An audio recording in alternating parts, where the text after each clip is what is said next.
دیا voice channel کے پیارے ناظرین، السلام علیکم۔ میرے شوہر کے 5 دوست تھے۔ جمعے کی رات پہلے دوست کی بیوی دوسرے دوست کے پاس جاتی، اس کی بیوی اس کے پاس اور اس کی بیوی اس کے پاس۔ شوہر نے جب مجھ سے یہ بات کی تو مجھے بہت غصہ آیا اور میں نے صاف انکار کر دیا۔ شوہر روزانہ میری منتیں کرتا، میرے پاؤں پکڑتا، پھر ایک دن تنگ آ کر میں نے ہاں کر دی۔ پھر شوہر کے دوست کے گھر گئی تو ادھر میرے ہوش اڑ گئے۔ جیسے ہی کمرے میں داخل ہوئی مجھے پہلے سے پتا تھا کہ اس کمرے میں جو ہونے والا ہے بہت بڑا گناہ ہے، بہت بڑی ضلالت ہے، مجبوری ہے، لیکن مجھے یہ نہیں پتا تھا کہ مجبوری برے خواب میں بدل جائے گی، کیونکہ جب میں کمرے میں داخل ہوئی تو میں نے دیکھا کہ یہاں پہ وہ شخص نہیں تھا جس کے پاس مجھے بھیجا گیا تھا، بلکہ یہاں پر ایک لمبے قد کا حبشی۔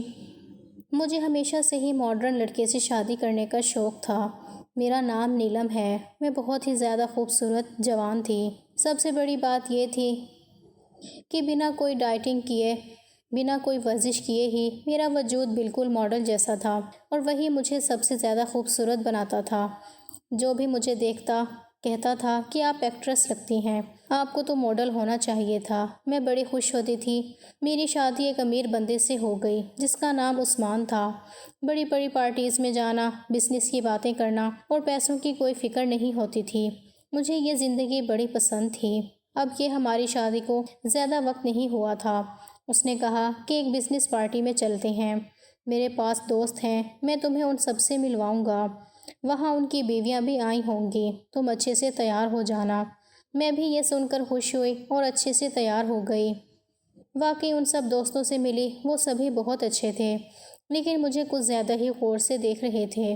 ان کی نظریں میرے لباس پر، میرے چہرے پر رک جاتی تھیں، جیسے کوئی چیز کو تول رہے ہوں۔ میرے شوہر نے کان میں آہستہ سے کہا کہ جل رہے ہیں تم سے کہ ان کی بیویاں دیکھو اور تمہیں دیکھو۔ بیویاں ان کی بھی بری نہیں تھیں، سب میک اپ کیے ہوئے خوش لباس تھیں، لیکن ان میں وہ قدرتی بات نہیں تھی جو مجھ میں تھی۔ تھوڑی دیر ان کے ساتھ بیٹھی تو وہ باتیں کرنے لگیں کہ اپنے آپ کو فٹ رکھنے کے لیے ہم لوگ اتنے جتن کرتے ہیں، ہمیں تو ہمارے شوہر ہماری مرضی کا کھانے بھی نہیں دیتے۔ ایک نے ہنس کر کہا کہ ہمیں ہر ہفتے جم جانا پڑتا ہے اور نیوٹریشن والی ڈائٹ فالو کرنی پڑتی ہے۔ دوسری بولی، اگر ہم نے تلی ہوئی چیزیں کھا لی تو اگلے دن شوہر کی ڈانٹ سننی پڑتی ہے۔ میں نے ہنستے ہوئے کہا کہ ایسا کیوں؟ پھر امیر ہونے کا کیا فائدہ جب بندہ اپنی مرضی کا کھانا ہی نہ کھا سکے؟ وہ کہنے لگی کہ تم نہیں سمجھو گی، لیکن کچھ وقت بعد سمجھ جاؤ گی۔ ان کے لہجے میں ایک ایسی بات تھی جسے میں سمجھ تو گئی تھی، لیکن یقین نہیں کیا۔ پھر پارٹی ختم ہونے کے قریب تھی، سب لوگ گاڑیاں نکال رہے تھے۔ میں اپنے شوہر کے ساتھ باہر آئی تو ایک عجیب سا منظر دیکھا۔ میرے شوہر نے جس طرح تعارف کروایا تھا اس حساب سے اس عورت کو دوسرے آدمی کے ساتھ جانا چاہیے تھا اور اس عورت کو اس آدمی کے ساتھ جانا چاہیے تھا، لیکن وہ غلط آدمیوں کے ساتھ گاڑی میں بیٹھ کر بڑے اطمینان سے جا رہی تھیں۔ وہ ہنس رہی تھیں، ایک دوسرے کے شانوں پہ ہاتھ رکھ رہی تھیں، جیسے ان کے درمیان کوئی جھجک یا حد باقی ہی نہ ہو۔ میں نے حیرت سے اپنے شوہر کو دیکھا تو وہ فون میں مصروف تھا، جیسے اسے کوئی فرق نہ پڑتا ہو۔ مجھے عجیب سا لگا۔ میرے دل میں سوال اٹھا کہ اگر میں کسی دوست کے شوہر کے ساتھ یوں گاڑی میں بیٹھ جاؤں تو میرا شوہر کبھی برداشت کرے گا؟ وہ تو مجھے اکیلے باہر جانے نہیں دیتا، رات کو کسی مرد کے ساتھ گاڑی میں بیٹھنے دینا تو دور کی بات ہے۔ میں نے اس وقت کچھ نہ کہا۔ مجھے لگا کہ شاید گاڑی خراب ہو گئی ہوگی یا کسی نے درمیان میں اترنا ہوگا، لیکن جب اگلی 2-3 پارٹیز میں نے یہی منظر دیکھا تو میرا شک یقین میں بدلنے لگا۔ ہر بار جو جس کی بیوی تھی وہ آتی اپنے شوہر کے ساتھ تھی، لیکن جاتی دوسرے کے شوہر کے ساتھ تھی۔ کچھ کی نظریں ملتی تھیں، کچھ کے ہاتھ ایک دوسرے کے ہاتھوں پہ رکے رہتے تھے، اور سب کے چہروں پہ ایک عجیب سی چمک ہوتی تھی، جیسے وہ سب کسی خفیہ کھیل کا حصہ ہوں۔ اب مجھے یہ معاملہ گڑبڑ لگنے لگا۔ میری نیندیں اڑنے لگیں، دل میں وسوسے آنے لگے کہ کہیں میرا شوہر بھی تو ان سب کی طرح نہیں۔ میں نے سوچا کہ اگلی پارٹی میں سب کچھ اپنی آنکھوں سے دیکھوں گی تاکہ مجھے اصل حقیقت کا پتہ چل سکے۔ میں نے اپنے شوہر سے یہ بات پوچھی تو اس نے بات گول کر دی۔ اس نے کہا کہ نہیں، ایسا نہیں ہے، وہ گاڑی خراب تھی اور ایک دوسرے کے گھر کے ساتھ ہی رہتے ہیں، اس لیے ایسا ہو رہا تھا۔ میں نے کہا کہ لیکن دونوں گاڑیاں تو جا رہی تھیں، تو پھر جو جس کی بیوی تھی وہ اس کے ساتھ یوں ہی بیٹھی۔ میرے شوہر نے کہا کہ یہ چھوڑو، ایسے ہی ہوگا، کوئی مسئلہ ہمیں کیا۔ یہ دیکھو میں تمہیں کچھ دکھاتا ہوں۔ اس نے مجھے ایک تصویر دکھائی۔ میں نے دیکھا تو تصویر میں ایک سیاہ فام آدمی کھڑا تھا۔ اس کا قد غیر معمولی طور پر لمبا تھا، چہرے پر گہری داڑھی تھی، آنکھوں میں ایک عجیب سی چمک تھی جیسے کسی نے آگ بھری ہو۔ میں نے کہا کہ یہ کون ہے؟ میرے شوہر نے ہنستے ہوئے کہا کہ یہ جن نہیں ہے، یہ حبشی ہے۔ اس کا قد 7 فٹ ہے اور یہ ہمارے ملک میں انویسٹمنٹ کر رہا ہے۔ میں نے حیرت سے کہا کہ اتنا لمبا آدمی اور اتنا دولت مند؟ تو میرے شوہر نے کہا کہ ہاں تمہیں پتہ ہے کہ اس کی بہت سی کمپنیاں ہیں۔ میں نے فوراً پوچھا کہ کس کی کمپنی میں؟ تو کہنے لگا کہ ہماری کمپنی میں۔ میں یہ سن کر حیران رہ گئی۔ میں نے کہا کہ اچھا، پھر تو یہ بہت بڑی پارٹی ہے۔ تو شوہر نے کہا کہ ہاں، لیکن ابھی ہماری کمپنی کے ساتھ انویسٹمنٹ کرنے کے لیے آفیشیلی نہیں مانا، اس کو خوش کرنا پڑے گا۔ میں نے مسکراتے ہوئے کہا کہ ان کی تو خوشی خوراک میں ہی ہوتی ہے، اچھا سا کھانا بنائیں تو خوش ہو جائے گا۔ شوہر ہنسنے لگا اور اس نے کہا کہ کاش اتنا آسان ہوتا۔ اتنا آسان نہیں ہے، لیکن سوچ رہے ہیں کہ اسے کس طرح خوش کریں۔ اس کے لہجے میں کچھ ایسا تھا جو مجھے سمجھ نہ آیا، جیسے وہ بات چھپا رہا ہو، جیسے وہ کوئی ایسی بات نہ کہہ دینا چاہتا ہو جو مجھے پریشان کرے۔ خیر، ہفتے بعد ایک بہت بڑی پارٹی ہے، اس کے لیے تیار ہونا ہے، تو میں چلو تمہیں شاپنگ پہ لے جاتا ہوں۔ میں نے کہا شاپنگ کی کیا ضرورت ہے؟ اتنے سارے کپڑے پڑے ہیں، چیزیں پڑی ہیں، آپ ہمیشہ ہی اچھے کپڑے لے کے دیتے ہیں۔ اس نے کہا کہ پارٹی بہت بڑی ہے اور انہوں نے کوئی تھیم بھی رکھی ہوئی ہے، اس لیے اس حساب سے اچھے کپڑے لینے ہوں گے۔ کیوں تمہیں شاپنگ کرنا اچھا نہیں لگتا؟ میں نے ہنستے ہوئے کہا کہ کس کو شاپنگ کرنا اچھا نہیں لگتا۔ ہم دونوں بازار چلے گئے۔ بہت بڑا مال تھا، جگہ جگہ چمکتی ہوئی دکانیں تھیں، خوشبوئیں پھیلی ہوئی تھیں۔ میں شیشوں میں اپنے عکس کو دیکھتی رہی۔ عثمان بار بار کہتا کہ یہ دیکھو نیلم، یہ گاؤن تم پہ اچھا لگے گا۔ میں ہر ایک کو اٹھا کے دیکھتی اور کہتی کہ یہ زیادہ کھلا ہے، یہ زیادہ باریک ہے، یہ مناسب نہیں لگے گا۔ لیکن میرے شوہر نے جو میرے لیے گاؤن سلیکٹ کیا وہ کچھ زیادہ قابل اعتراض تھا۔ کپڑا باریک تھا، رنگ بہت چمکیلا تھا اور بازوؤں کے ساتھ پیٹھ کا حصہ تقریباً کھلا تھا۔ میں نے کہا کہ آپ کو عجیب نہیں لگ رہا؟ تو کہنے لگا کہ یار گاؤن پارٹی ہے نا، تو گاؤن ایسے ہی ہوتے ہیں، اب گاؤن کے اوپر دوپٹے تو نہیں لگے ہوتے، اور جب میں تمہارا شوہر ہوں اور تمہیں کہہ رہا ہوں کہ تم یہ پہن لو تو پھر کیا مسئلہ ہے؟ میں نے اس کے چہرے کو دیکھا، وہ بالکل سنجیدہ تھا، جیسے اس بات پر کوئی بحث برداشت نہ کرے گا۔ میں نے آہستہ سے کہا کہ ٹھیک ہے، اور وہ سامان لے کے ایک طرف رکھ دیا۔ ابھی پارٹی میں 7 دن تھے۔ شوہر نے کہا تھا کہ 1-2 دفعہ پارلر بھی چلی جانا اور اپنے سارے کام کروا لینا جس سے تم زیادہ خوبصورت لگو۔ میں سمجھ گئی تھی کہ یہ پارٹی بہت ہی زیادہ خاص ہے، لیکن دل کے کسی کونے میں ایک عجیب سا خوف بیٹھ گیا تھا، جیسے اس پارٹی میں صرف مہمان نہیں بلکہ کوئی اور مقصد بھی چھپا ہوا ہو۔ مجھے میرے شوہر کے ایک دوست کی بیوی کا میسج آیا، کہنے لگی کہ اگر اس وقت پاس کوئی نہیں ہے تو میں کال کرتی ہوں۔ میں نے کہا کہ ہاں کوئی نہیں ہے، میں گھر میں اکیلی ہوں۔ اس نے فوراً کال کی، لیکن اس کی آواز کچھ عجیب تھی، جیسے وہ بہت گھبرائی ہوئی ہو یا جلدی میں ہو۔ اس کے لہجے میں بے چینی تھی، جیسے کسی خوف نے اسے اندر سے ہلا دیا ہو۔ کہنے لگی کہ یہ جو 15 تاریخ والی پارٹی ہو رہی ہے، اس کے بارے میں بتایا؟ تو میں نے کہا کہ ہاں عثمان نے بتایا ہے، شاپنگ بھی کروائی ہے، بڑے عجیب سے کپڑے لے کے دیے ہیں۔ میں تو آپ لوگوں سے پوچھنے والی تھی کہ آپ لوگ کیا پہن کے آ رہی ہیں۔ وہ ایک دم سے چپ ہو گئی، جیسے سوچ رہی ہو کہ کیا بولے، پھر آہستہ سے بولی کہ کچھ بھی کرو لیکن اس پارٹی میں نہیں آنا۔ میں چونک گئی۔ میں نے کہا کہ کیا مطلب، کیوں نہیں آؤں؟ آپ بھی نہیں جا رہی؟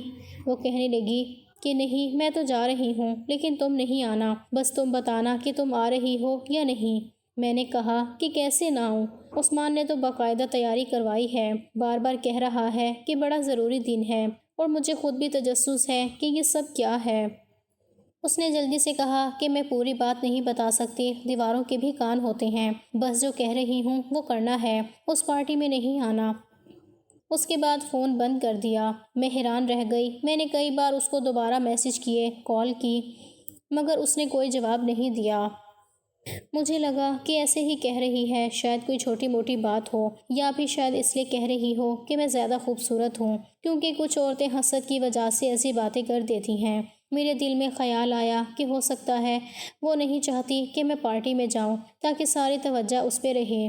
میں نے جب یہ بات عثمان کو بتائی تو اس نے ہنستے ہوئے کہا کہ جلتی ہے تم سے، اس کی باتیں نہیں سننا، پارٹی میں جانے سے کیا ہوگا، تمہیں تو مزہ آئے گا، بڑی بڑی شخصیات آئیں گی، کھانا بھی زبردست ہوگا اور سب تمہیں دیکھ کے حیران رہ جائیں گے۔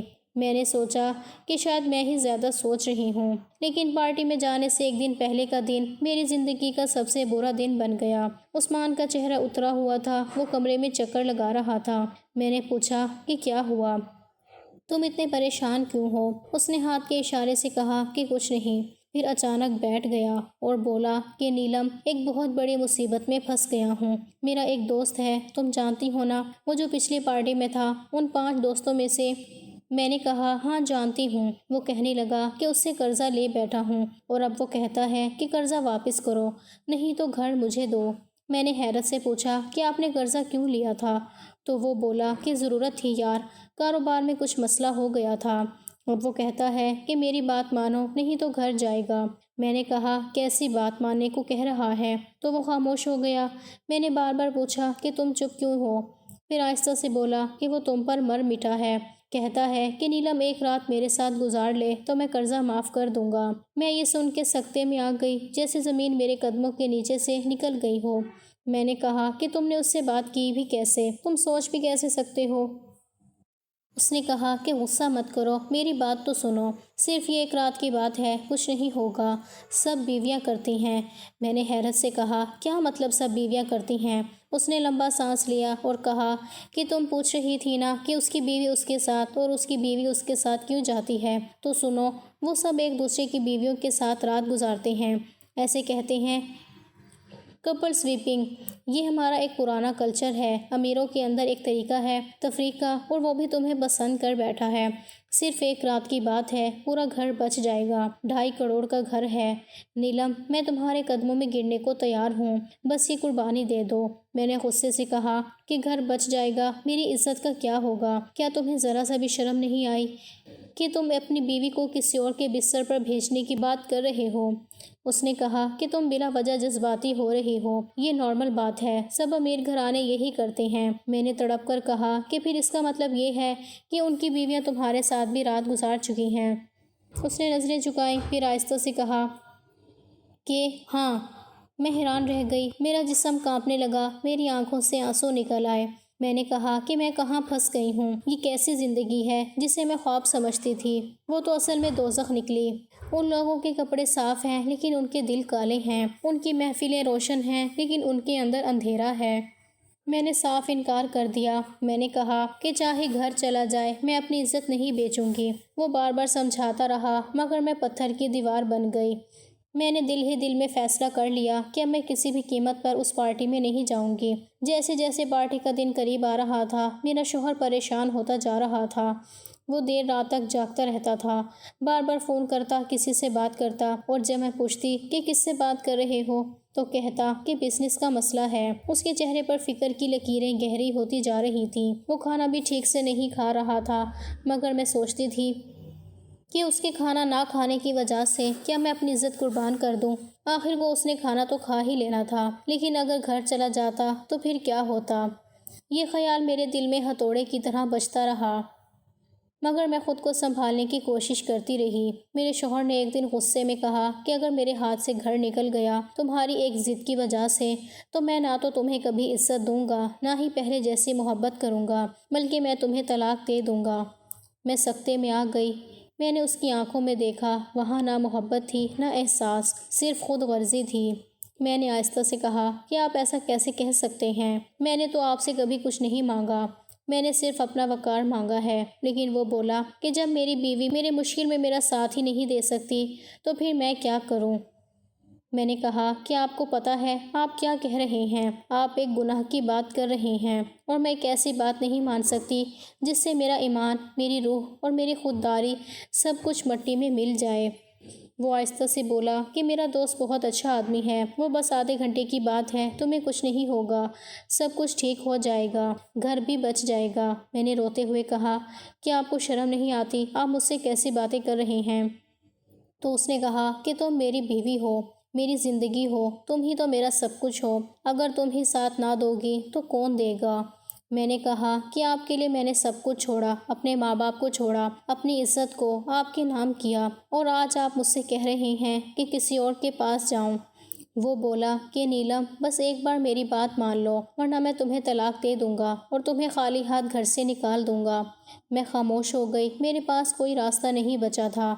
میں نے سوچا کہ اگر گھر چلا گیا تو میں کہاں جاؤں گی، میرا تو ویسے بھی کوئی نہیں تھا اور میں اپنے شوہر سے محبت کرتی تھی۔ میں یہ سب سن کر اندر سے ٹوٹ چکی تھی، مگر میرے پاس کوئی اور راستہ نہیں تھا۔ اس نے کہا کہ طعنے نہیں دوں گا کیونکہ اپنی مرضی سے بھیج رہا ہوں، تمہارے لیے سب آسان ہو جائے گا۔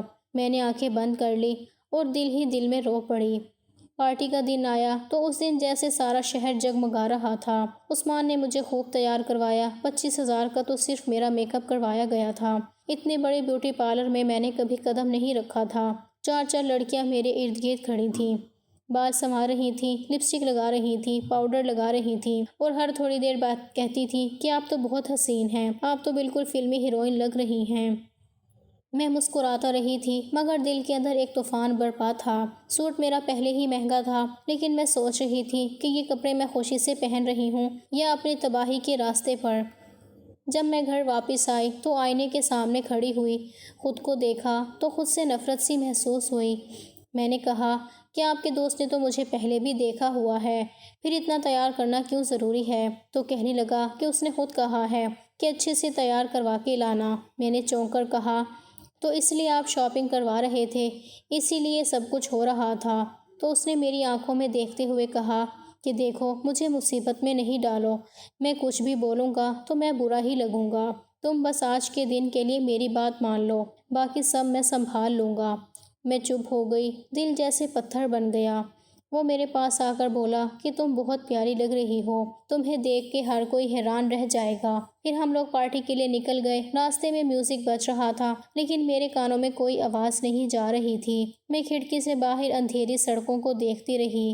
ہر موڑ پر دل دھڑکتا تھا جیسے مجھے کسی اندھیرے میں دھکیلنے کے لیے گاڑی دوڑ رہی ہو۔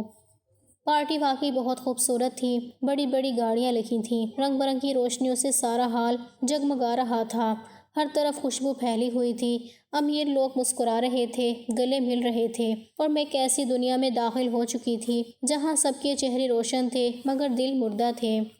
کچھ دیر بعد عثمان کے دوست نے ہمیں آ کر سلام کیا۔ اس نے مسکرا کے میری طرف دیکھا اور بولا کہ آپ بہت حسین لگ رہی ہیں۔ عثمان نے کہا کہ میں نے کہا تھا نا تمہیں، نیلم بہت خاص ہے۔ پھر اس نے آہستہ سے کہا کہ میرا کمرہ اوپر ہے۔ میں نے چونک کر عثمان کی طرف دیکھا، اس نے نظریں چرائیں اور بولا کہ وہ یہیں پر ہے، بس تم اندر چلی جاؤ۔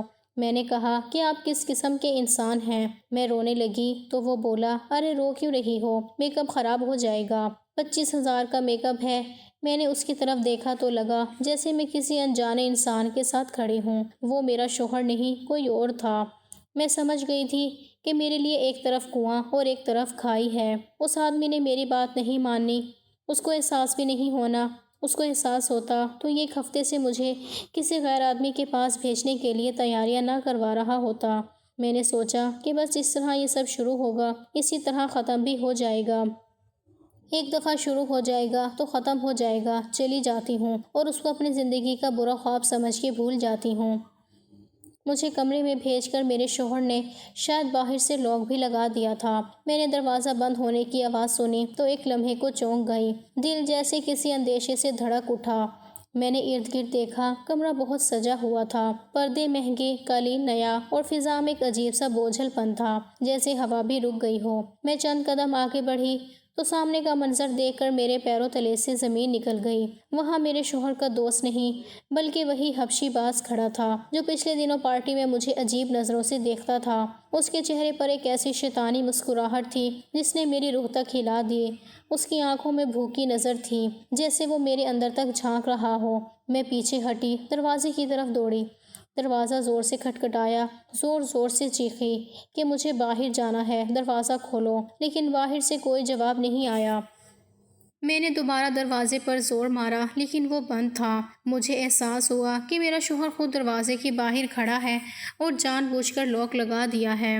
میں نے روتے ہوئے کہا دروازہ کھولو، یہ سب کیا ہے؟ لیکن کوئی جواب نہیں آیا۔ میں نے اس لمحے اپنے وجود کو ٹوٹتا محسوس کیا۔ مجھے اپنی اس دوست کی بیوی کی بات یاد آئی جو پارٹی سے پہلے کہہ رہی تھی کہ کچھ بھی ہو اس پارٹی میں نہیں جانا۔ اس وقت میں نے اس کی بات کو مذاق سمجھا تھا، لیکن اب سمجھ آئی کہ وہ مجھے خبردار کر رہی تھی۔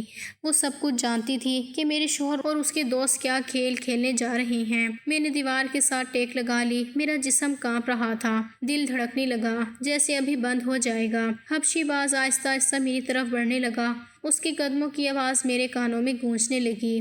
میں پیچھے ہٹتی گئی اور پھر سب کچھ دھندلا گیا۔ میں نے چیخنے کی کوشش کی مگر آواز گلے میں اٹک گئی۔ میری آنکھوں کے سامنے اندھیرا چھا گیا۔ جب آنکھ کھلی تو میں ہسپتال کے بستر پر تھی۔ روشنی آنکھوں میں چبھ رہی تھی، جسم پر پٹیوں کے نیچے درد کی ایک لہر تھی۔ میں نے ارد گرد دیکھا تو میرا شوہر بیٹھا تھا۔ اس کے چہرے پر مصنوعی نرمی تھی۔ وہ مسکرا کر بولا، سب ٹھیک ہو گیا، اس نے تمہیں 25 لاکھ روپے انعام میں دیے ہیں اور ہماری کمپنی میں 250 کروڑ کی انویسٹمنٹ کرنے کے لیے مان گیا ہے۔ اب سب کچھ بہتر ہو جائے گا۔ میں نے آنکھیں بند کر لی۔ میں نے کچھ نہیں کہا کیونکہ میں جان چکی تھی کہ اب کچھ بھی ٹھیک نہیں ہو سکتا۔ ڈاکٹر کہہ رہا تھا کہ 1 ہفتے میں ٹھیک ہو جاؤ گی، لیکن مجھے معلوم تھا کہ میں کبھی ٹھیک نہیں ہو سکوں گی۔ جسم پر لگے زخم شاید بھر جائیں گے مگر جو زخم روح پر لگے تھے وہ کبھی نہیں بھریں گے۔ میں ہسپتال کے بیڈ پر لیٹی رہی۔ شوہر میرا بہت خیال کر رہا تھا، پھول لاتا تھا، دوائیں وقت پر دیتا تھا، لیکن میں اندر سے خالی ہو چکی تھی۔ میرے دل میں اب اس کے لیے کوئی احساس نہیں تھا، صرف نفرت تھی۔ اور ایک فیصلہ جب میں ٹھیک ہوئی تو میں نے طلاق لینے کا نہیں بلکہ خود کو اس سے الگ کرنے کا فیصلہ کیا۔ جب اس کو معلوم ہوا تو وہ رو پڑا۔ وہ میرے قدموں میں بیٹھ گیا، کہنے لگا، مجھے چھوڑ کر مت جاؤ، میں نے غلطی کی، میں پاگل ہو گیا تھا۔ میں نے اسے دیکھا اور کہا کہ تم نے صرف میرا جسم نہیں بیچا، میری روح بھی مار دی ہے، اب کچھ باقی نہیں رہا۔ میں وہاں سے چلی گئی۔ میرے پاس کچھ پیسے تھے۔ میں نے ایک ہوٹل میں کمرہ لے لیا اور وہیں رہنے لگی۔ وہ بار بار فون کرتا تھا، روتا تھا کہ واپس آ جاؤ، لیکن میں نے سوچ لیا تھا کہ میں اس کو چھوڑ دوں گی اور اپنی باقی زندگی اس کے سائے سے بھی دور گزاروں گی۔ میرے ساتھ کتنا برا ہوا تھا، اتنا برا کہ شاید مجھے اس کے بعد یہ سوچنا بھی نہیں چاہیے تھا کہ مجھے اپنے شوہر کے ساتھ رہنا ہے، لیکن ابھی تک میں یہ فیصلہ نہیں کر پائی تھی۔ ابھی تک میں اسے نہیں کہہ پائی تھی کہ مجھے طلاق دے دو، کیونکہ یہ کوئی فلم نہیں تھی، نہ کوئی ڈرامہ، نہ کوئی کہانی، بلکہ میری اپنی زندگی تھی۔ اور زندگی میں ایسا نہیں ہوتا کہ جلدی جلدی رشتے ختم ہو جائیں۔ انسان چاہ کر بھی سب کچھ ایک دم ختم نہیں کر پاتا۔ اس نے مجھے کسی اور کے سامنے پیش کیا تھا، باقاعدہ پلاننگ بنا کر مجھے دھوکہ دیا تھا، لیکن پھر بھی میں سوچ رہی تھی کہ شاید وہ بدل گیا ہے، شاید اب دوبارہ ایسا نہیں کرے گا۔ لیکن اگر وہ مجھے اپنی عزت سمجھتا تو کبھی میری زندگی میں اتنا بڑا طوفان پیدا نہ کرتا۔ میں ابھی بھی سوچ میں تھی کہ کیا کروں، کیا فیصلہ لوں۔ فون مسلسل آتا رہتا تھا۔ جب بھی اس کا نام موبائل پر چمکتا میرا دل کانپ اٹھتا۔ میں فون نہیں اٹھاتی، وہ میسج چھوڑتا کہ معاف کر دو، میں بدل جاؤں گا، جو کہو گی وہی کروں گا، جیسا کہو گی ویسا بن جاؤں گا، دوسرے شہر لے چلوں گا، بس مجھے چھوڑ کر مت جاؤ۔ میں گھنٹوں اس کے میسج پڑھتی رہتی تھی اور خود سے لڑتی رہتی۔ میرا دل کہتا کہ سب ختم کر دو، لیکن دماغ کہتا کہ شاید یہ سچ میں بدل گیا ہے۔ میں نے آخرکار اس کی بات مان لی، سوچا کہ شاید یہ واقعی سدھر گیا ہے اور یہ اس کی پہلی اور آخری غلطی تھی۔ 1 سال بہت خوشی سے گزرا۔ وہ میرا خیال رکھتا تھا، میری پسند کا کھانا بنواتا، کہیں جانے کو کہتی تو لے جاتا، سب کچھ ٹھیک لگ رہا تھا۔ لیکن 1 سال بعد وہی کہانی پھر سے شروع ہو گئی۔ اس نے ایک دن آ کر کہا کہ وہ میرا ایک باس ہے، اگر تم اس کو خوش کر دو تو ہمارا مسئلہ حل ہو جائے گا۔ میں نے اسے خاموشی سے دیکھا، دل کے اندر جیسے ایک طوفان اٹھا، لیکن میں نے کوئی رد عمل نہیں دیا۔ میں نے کہا، ٹھیک ہے، آپ جیسا کہیں گے ویسا ہی کروں گی، لیکن مجھے بھی حصہ چاہیے۔ اس نے فوراً کہا کہ ابھی تمہارے اکاؤنٹ میں 50 لاکھ روپے بھیج دیتا ہوں۔ میں نے کہا کہ ٹھیک ہے۔ اس نے پھر سے میری شاپنگ کروائی، نئے کپڑے دلوائے، زیورات لیے، میک اپ کرایا جیسے پہلے کیا تھا۔ لیکن اس بار میرے دماغ میں ایک الگ پلان تھا۔ میں نے پولیس کو پہلے ہی اطلاع دے دی تھی، ایک NGO سے بھی رابطہ کر لیا تھا اور میں سارے ثبوت اکٹھے کر رہی تھی۔ موبائل کی ریکارڈنگ، میسیجز، سب کچھ میں نے محفوظ کیا ہوا تھا۔ جب وہ دن آیا، میں اس کمرے میں داخل ہوئی جہاں پر ایک اور شخص موجود تھا، تو ٹھیک اسی لمحے پولیس نے چھاپا مار دیا، کمرے کا دروازہ توڑا اور سب کو پکڑ لیا۔ میرے شوہر کو بھی گرفتار کر لیا گیا، اس کے ساتھی کو بھی اور باقی لوگوں کو بھی۔ سب کے چہرے کے رنگ اڑ گئے۔ میں نے پولیس کے سامنے بیان دیا کہ یہ لوگ میری عزت پر حملہ کرنا چاہتے تھے، یہ ایک منظم جرم میں ملوث ہیں۔ اس کے بعد ان سب کے گھر اور دفتر کی تلاشی لی گئی، فائلیں کھل گئیں، بینک اکاؤنٹس چیک ہوئے تو پتہ چلا کہ ان سب کی کمائی حرام کی تھی، ناجائز کاموں سے کمائے ہوئے پیسے تھے، ان کے جھوٹے کاروبار کے راز کھل گئے اور یہ سب قانون کے ہتھے چڑھ گئے۔ ان میں میرا شوہر بھی شامل تھا اور میں نے پہلی بار محسوس کیا کہ میں نے دیر سے ہی صحیح مگر انصاف کے راستے کا انتخاب کیا تھا۔ میں نے اپنے شوہر پہ خلا کا کیس کیا تھا، یہ میرا آخری فیصلہ تھا۔ میں تھک چکی تھی، میں ہر رات جاگ جاگ کر روتی رہی اور اب میں نے سوچ لیا تھا کہ چاہے دنیا کچھ بھی کہے میں یہ رشتہ ختم کر کے رہوں گی۔ جب میں عدالت میں اس کے سامنے پہنچی تو اس نے میری طرف دیکھا اور طنزیہ انداز میں مسکرایا، کہنے لگا تم نے اچھا نہیں کیا میرے ساتھ، اگر میں پیسہ کماتا تو ہم دونوں نے مل کر کھانے تھے۔ میں نے اس کی آنکھوں میں دیکھ کر کہا کہ یعنی تم میری دلالی کرتے۔ اس کے چہرے پر ایک دم غصے کے آثار ابھرے، وہ چلانے لگا، گالیاں دینے لگا۔ میں خاموش کھڑی رہی اور بس اتنا کہا کہ تم نے بھی مجھے دھوکہ دیا تھا، میں نے بھی تمہیں دھوکہ دیا، یہ سب برابر، اب میں تمہارے رشتے سے آزاد ہو گئی ہوں۔ عدالت کا فیصلہ میرے حق میں آیا۔ میں نے وہی 50 لاکھ روپے جو اس نے میرے اکاؤنٹ میں بھیجے تھے، ان پیسوں سے اپنی نئی زندگی شروع کی۔ میں نے ایک چھوٹا سا گھر کرائے پر لیا، اس کے ساتھ ہی ایک جنرل اسٹور کھول لیا۔ میں نے فیصلہ کیا کہ اس دکان میں صرف عورتیں آئیں گی اور عورتوں کا ہی سامان رکھا جائے گا، کپڑے، بچوں کا دودھ، عورتوں کے پرس، چوڑیاں اور چھوٹی چھوٹی گھریلو چیزیں، یہ سب میں نے رکھنا شروع کیا۔ میرے پاس اتنی بچت تھی کہ میں نے 2 خواتین کو بھی کام پر رکھ لیا جو دکان سنبھالتی تھیں۔ میں صبح شام خود بھی کام کرتی تھی۔ بچے محلے کے چھوٹے چھوٹے آتے تھے، ان کے لیے میں نے دکان کے ایک کونے میں چھوٹا سا حصہ بنا دیا جہاں ٹافی، چاکلیٹ اور کھلونے رکھے ہوئے تھے۔ شروع میں بہت مشکل وقت گزرا، مجھے سمجھ نہیں آتا تھا کہ کہاں سے سامان منگواؤں، کہاں سے کسٹمر بڑھاؤں، لیکن آہستہ آہستہ دکان چلنے لگی، لوگ میری ایمانداری کی تعریف کرنے لگے۔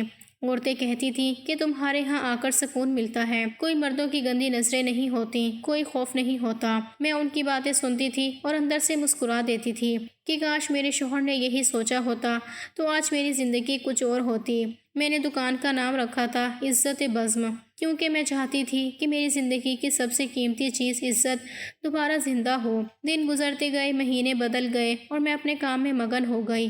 میں نے اب کسی مرد سے امید رکھنا چھوڑ دی تھی۔ میں نے اپنی دنیا خود بنائی تھی، میں خود کماتی تھی، خود خرچ کرتی تھی، خود فیصلے کرتی تھی، کسی پر انحصار نہیں کرتی تھی۔ ہر نماز میں بس ایک دعا مانگتی تھی کہ پروردگار مجھے ثابت قدم رکھنا، مجھے کسی کے سامنے ہاتھ پھیلانے کی ضرورت نہ پڑے۔ میری ماں اکثر کہتی تھی کہ طلاق کے بعد عورت کی زندگی ختم ہو جاتی ہے، لیکن مجھے لگا کہ میری زندگی تو اب شروع ہوئی ہے۔ اب میں وہ عورت نہیں تھی جو کسی کی مرضی پر اپنی سانسیں گنتی تھی، اب میں وہ عورت تھی جو خود اپنی سانسوں کی مالک تھی۔ کبھی کبھار رات کو جب دکان بند کر کے گھر آتی تو تنہائی محسوس ہوتی تھی، کبھی سوچتی کہ اگر میرا شوہر بدل جاتا تو شاید آج میں کسی اور راستے پر ہوتی، لیکن اگلے ہی لمحے اپنے چہرے کو آئینے میں دیکھتی اور کہتی نہیں، تم نے صحیح کیا، اگر وہ بدلنا چاہتا تو پہلی بار کے بعد بدل جاتا، دوسری بار پھر سے وہی گناہ کیا، پھر سے وہی ناپاک حرکت دہرانا چاہی تو پھر میں کیوں رکتی تھی۔ اس رشتے میں عورت کو عزت صرف اس وقت ملتی ہے جب وہ اپنی عزت کی قیمت خود پہچانتی ہے۔ میں نے وہ قیمت پہچان لی تھی۔ ایک دن وہ عدالت کے باہر ملا، شاید کسی دوسرے کیس کے لیے آیا تھا، میری طرف دیکھ کر کہنے لگا کہ تمہیں میری یاد نہیں آتی؟ میں نے کہا کہ آتی ہے، لیکن اب وہ یاد درد بن کر نہیں آتی، سبق بن کر آتی ہے۔ وہ سر جھکا کر چلا گیا۔ میں چند لمحوں تک اسے دیکھتی رہی، پھر دکان کی طرف واپس آ گئی، کیونکہ اب میری دنیا وہ چھوٹا سا جنرل اسٹور تھا جہاں ہر عورت آ کر مطمئن ہوتی تھی، جہاں کوئی خوف نہیں تھا، جہاں صرف عزت تھی۔ میں اب اپنی زندگی سے مطمئن تھی، دکان کے ساتھ والے کمرے میں رہتی تھی، صبح سے شام تک کام کرتی تھی، شام کو درود پڑھتی تھی، دعائیں مانگتی تھی۔ میں نے اپنے گناہوں کی معافی مانگی، میں نے اپنے شوہر کو بھی معاف کر دیا تھا، کیونکہ میں جانتی تھی کہ اگر میں نے اسے معاف نہ کیا تو میری روح کبھی آزاد نہیں ہوگی۔ میں نے خود سے وعدہ کیا کہ اب کسی مرد کے غلام نہیں بنوں گی۔ کچھ وقت گزرا تو میرا اسٹور شہر کی عورتوں میں مشہور ہو گیا، عورتیں دور دور سے آنے لگیں۔ میں نے اپنے اسٹور کے باہر بورڈ لگوا دیا کہ یہ جگہ صرف عزت دار عورتوں کے لیے ہے، یہاں ان کی عزت محفوظ ہے۔ میں نے 2 لڑکیوں کو کام سکھایا اور انہیں اپنا اسٹور چلانے کے لیے الگ شاخ کھولنے کا کہا۔ وہ اب اپنی کمائی پر زندہ تھیں۔ میں نے ان کی آنکھوں میں وہی چمک دیکھی جو کبھی میری آنکھوں میں تھی۔ میں نے سوچا کہ اگر میں اس رشتے میں رہتی تو شاید میں بھی ہمیشہ اندھیرے میں رہتی، لیکن اب میں روشنی میں تھی۔ مجھے نہیں پتا کہ میں نے صحیح کیا یا غلط، لیکن مجھے یہ ضرور پتا ہے کہ میں نے وہ کیا جو ایک غیرت مند عورت کو کرنا چاہیے تھا۔ لوگ کہتے ہیں کہ شوہر کو چھوڑ دینے میں جلدی نہیں کرنی چاہیے۔ میں نے بھی جلدی نہیں کی تھی، میں نے برداشت کیا تھا، صبر کیا تھا، موقع دیا تھا، لیکن جب اس نے دوبارہ وہی گناہ کیا تو میں نے اپنی آخری طاقت جمع کر کے اس رشتے سے نکلنے کا فیصلہ کیا، اور اب جب میں آئینے میں خود کو دیکھتی ہوں تو مجھے شرمندگی نہیں بلکہ فخر ہوتا ہے کہ میں نے اپنی عزت کی حفاظت کی۔ اب میں صرف اپنے لیے جیتی ہوں، اپنی سانسوں کے لیے جیتی ہوں، اپنے ارادوں کے لیے جیتی ہوں، اور اگر کوئی مجھ سے پوچھے کہ میں نے صحیح کیا یا غلط تو میں بس اتنا کہوں گی کہ میں نے اپنے دل کی سنی، اور دل نے کہا کہ عزت سب سے پہلے ہے، باقی سب بعد میں۔